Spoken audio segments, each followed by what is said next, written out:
Hello दोस्त। जैसे कि आप जानते हैं केवीएस एसएसटी का एग्ज़ाम हुआ है और अभी इस समय इसकी आंसर शीट भी आ चुकी है। तो हम इसकी आंसर शीट में इंग्लिश के पोर्शन को, इंग्लिश के पार्ट को हम सॉल्व करेंगे। हालांकि आंसर शीट आपके पास पहले से ही है, लेकिन हम उसकी जो वर्ड टू वर्ड जो सॉल्यूशंस है वो जानेंगे। सबसे पहला वर्ड आया था क्वेश्चन जनरल इंग्लिश में, स्कैंटी। देखिए, स्कैंटी का बेसिकली मीनिंग होता है डर्थ, वांट, कमी। तो आपको ये भी जानना चाहिए कि इसमें अन्य क्या शब्द हो सकते हैं। कई बार क्या होता है कि स्कैंटी ना पता हो के डर्थ भी पूछ लेता है। इसके दूसरे सिनोनिम होते हैं वांट, लैक, स्कार्स। तो यहाँ पे आपका वर्ड जो होगा, जो यहाँ पे सिमिलर वर्ड पूछा है वो है स्कार्स। स्कार्स मतलब होता है कमी, अभाव। दूसरा वर्ड है डेवियस। डेवियस का मतलब होता है छल करने वाला, कपटी, धोखेबाज। तो यहाँ पे अपोजिट पूछा है। तो देखिए यहाँ पे जैसे अपोजिट पूछा है, क्वाइट तो होगा नहीं, तो इनोसेंट हो सकता है, यानी कि जो छलनी कपट करता हो, ईमानदार हो। तो इसका आंसर होगा इनोसेंट। हालांकि यहाँ पे जिसने भी आंसर लगाया है वो थर्ड जो है गलत है। इसके बाद आते हैं हम तीसरे नंबर पे, the gentle are not always weak. अब देखिए यहाँ पे एग्जामिनर ने जो कैंडिडेट्स हैं उनको बेवकूफ़ बनाने की कोशिश की है। अगर यहाँ पे जेंटल वर्ड है तो जेंटल से पहले दा लगा दिया, यानी इसको यहाँ पे एडजेक्टिव है। तो इसमें यहाँ पे पूछ रहा है कि ये जो पार्ट ऑफ स्पीच है वो कौन सा है। हालांकि यहाँ पे घुमाने की कोशिश की गई है। तो यहाँ पे बहुत सारे बच्चों ने एडजेक्टिव लगाया होगा, बहुत सारे एडवर्ब लगाया होगा। नाउन वर्ब तो है नहीं है। इसके अलावा ये नाउन भी नहीं है, क्योंकि noun is the name of a person, place और थिंग। तो यहाँ पे नाउन नहीं बनता है। तो यहाँ पे एक ही ऑप्शन आता है, वो है आपका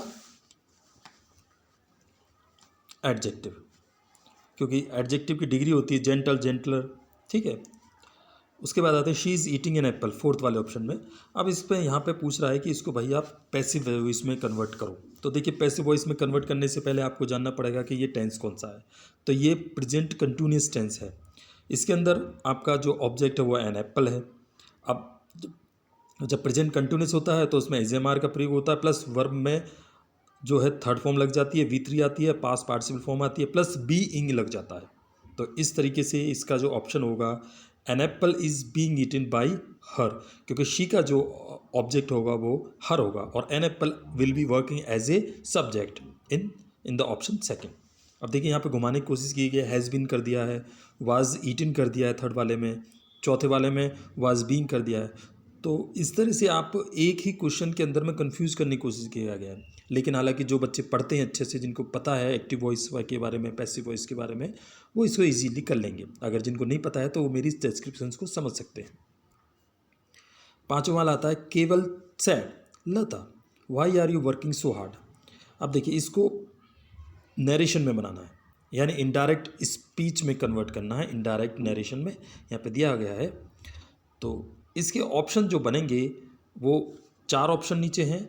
तो पहली चीज़ तो ये कि जो वाई आर यू वर्किंग, इसको पास्ट में कन्वर्ट करेंगे। क्यों कन्वर्ट करेंगे? क्योंकि केवल सैड आया है। अगर हमारा जो फर्स्ट प्रिंसिपल जो क्लॉज है वो अगर पास्ट में होता है, तो जो दूसरा क्लॉज होता है, जो सबऑर्डिनेट क्लॉज होता है, उसको, जो डिपेंडेंट क्लॉज होता है, उसको भी हम कन्वर्ट करके पास्ट में कर देते हैं। ये नरेशन का एक रूल होता है, इनडायरेक्ट स्पीच का रूल होता है। तो यहाँ पे देखिए, अब सैड है, टोल्ड बनेगा नहीं, तो टोल्ड वाले ऑप्शन जो है गलत हो जाएंगे। इसके अलावा इसमें एक ही ऑप्शन बनेगा जो आपका बनता है, ये देखिए, इसमें ऑप्शन बनेगा चौथा, ये वाला। तो इसके अंदर आप देखेंगे कि केवल inquired of Lata, why she was working so hard. अब देखिए इसमें वाई शी वाज, अब आप देखेंगे कि वह यहाँ पे एज ए रिलेटिव प्रोनाउन काम कर रहा है। अब जो ऊपर जो था वो वहाँ पे इंट्रोगेटिव प्रोनाउन काम कर रहा था। तो तीन ऑप्शन पहले गलत हैं, चौथा सही है। इसके अलावा rearrange the following, jumble words हैं, इसको देखते हैं। तो इसमें सबसे अच्छा तरीका ये है चेक करने का कि इसमें देखेंगे कि हम ऑप्शंस के माध्यम से एलिमिनेट करेंगे। तो सबसे पहले है आपका ए वाला। तो ए वाले में क्या कह रहा है? DEA। ठीक है। तो डी वाला क्या कह रहा है कि भैया एन अरब, चलो ठीक है, एन अरब आ सकता है। इसके बाद ई, विच। देखिए, एन अरब के बाद में विच नहीं आएगा तो पहला ऑप्शन गलत हो जाता है। फिर दूसरा ऑप्शन क्या कह रहा है? CBD। अब सी वाला कहता है रिसेंटली। कभी भी रिसेंटली मोस्टली आता नहीं है, क्योंकि एडवर्ब है, ये ज़्यादातर जो है हेल्पिंग वर्ब के बाद या सब्जेक्ट के बाद आता है, तो ये भी गलत हो जाता है। उसके बाद तीसरा ABD।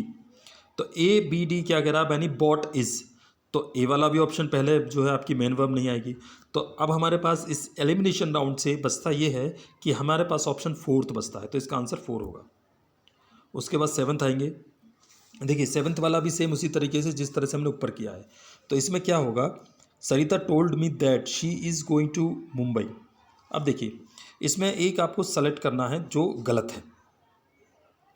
ए वाला ऑप्शन अपनी जगह ठीक है, सरिता टोल्ड, उसके बाद टोल्ड के बाद मी दैट, ये भी ठीक है, यानी ए भी ठीक है बी भी ठीक है। अब सी वाले में क्या कह रहा है, शी इज़। तो मैंने आपको अभी ऊपर बताया था कि इसमें अगर आपका प्रिंसिपल क्लॉज की जो वर्ब है वो अगर पास्ट में होती है तो जो सबऑर्डिनेट क्लॉज होता है, जो डिपेंडेंट क्लॉज होता है, उसकी वर्ब भी इसके अनुसार लगती है। और यहाँ पे जो कंजक्शन दैट है वो एक तरह से दैट इन दोनों को कनेक्ट का काम कर रहा है, कंजक्शन का काम कर रहा है, जोड़ने का काम कर रहा है।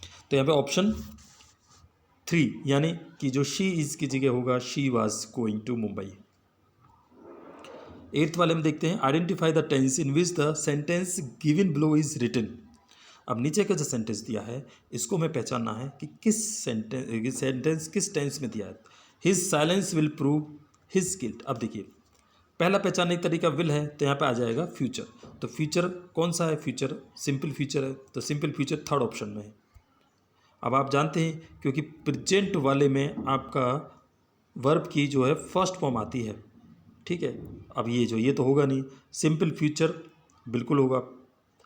इसके अलावा इसमें आप देखेंगे कि सिंपल परफेक्ट भी नहीं है, प्रेजेंट परफेक्ट भी नहीं है। तो जो ऑप्शन बचता है हमारे पास ये तीसरा सिंपल फ्यूचर। सिंपल फ्यूचर को फ्यूचर इंडेफिनिट भी कह देते हैं। Nothing will be gained. अब देखिए 9वें क्वेश्चन के अंदर में nothing will be gained, most of the बच्चों ने ज़्यादातर इसमें इन लगाया होगा, और यहाँ पे भी जो आंसर गिवन है वो 2 मार्क किया हुआ है कैंडिडेट ने, लेकिन विद आएगा नहीं, थ्रू आएगा नहीं। तो ये पैसिव फॉर्म में है, और पैसिव फॉर्म में होने की वजह से जो फ्यूचर सेंटेंस होता है, जो सिंपल फ्यूचर टेंस होता है, उसके अंदर विल बी के बाद में वर्ब में जो है थर्ड फॉर्म लगी है, और बाई का प्रयोग एज ए यहाँ पे एजेंट के रूप में हरी को किया गया है। यानी हरी नाम नहीं है, हरी मतलब जल्दबाजी में। तो nothing will be gained by hurry, जल्दबाजी से कुछ नहीं हासिल होगा। इसका आंसर ये बनेगा लिटिल मीनिंग। तो आपका इसमें दूसरा आंसर गलत है, तीसरा आंसर सही है। इसके अलावा हम आते हैं choose the word option out of the ones that follow to fill in the blank in the sentence. Heard melodies are sweet, those unheard are sweater.